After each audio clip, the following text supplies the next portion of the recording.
एका नामांकित हॉटेलमध्ये कोट्यवधी रुपये सापडले असून यामुळे राजकीय वर्तुळात एकच खळबळ उडाली आहे। एका नामांकित हॉटेलमध्ये निवडणूक आयोगाच्या पथकाने छापा टाकला। या छाप्यात कोट्यवधीची रक्कम जप्त करण्यात आली आहे।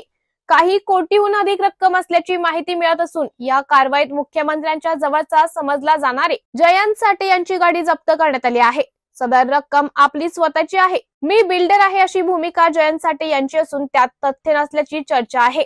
विधानसभा निवडणुकीच्या प्रचाराच्या अखेरच्या दिवशी इतकी मोठी रक्कम आढळल्याने नाशिकमध्ये एकच खळबळ उडाली आहे।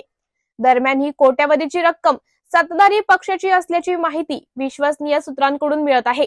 आता यावर काय कारवाई होणार आणि ही रक्कम नेमकी कोणाची आहे याकडे सर्वांचं लक्ष लागले आहे।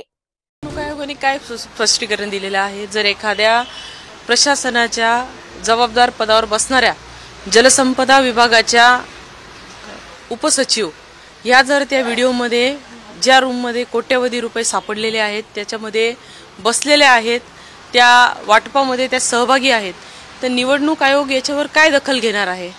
आणि जर हे प्रकरण दडवण्याचा प्रयत्न करत असेल तर निवडणूक आयोगावर सर्वसाधारण नागरिकांनी काय विश्वास ठेवावा, आमच्यासारख्या उमेदवारांनी काय विश्वास ठेवावा?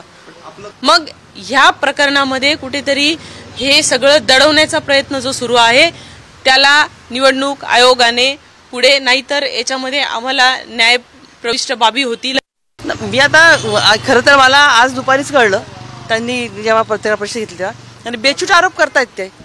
या आरोपाने काही तथ्य नाहीये, उगाच आलं तोंडात म्हणून काही बरळायचं आणि गेले अनेक वर्ष ते असंच करताय। हे सगळ्यांनी बघितले, माध्यमांनी देखील अनेक वेळा सांगितलेलं आहे आणि छापूनही आलेलं आहे की ते आम्हाला किती त्रास देतात ते। आणि केवळ मी इलेक्शनला उभी राहू नये म्हणून त्यांनी इतके प्रचंड षडयंत्र रचले होते आणि मला खूप त्रास दिलाय। इव्हन ह्या इलेक्शन प्रोसेसमध्ये देखील खूप त्रास दिलाय त्यांनी मला। पण जरी त्रास दिला तरी इलेक्शन हे जनतेने हातात घेतलं आहे, जनतेने ठरवलं आहे त्यांना पाडायचं। Star News bureau report, Nashik.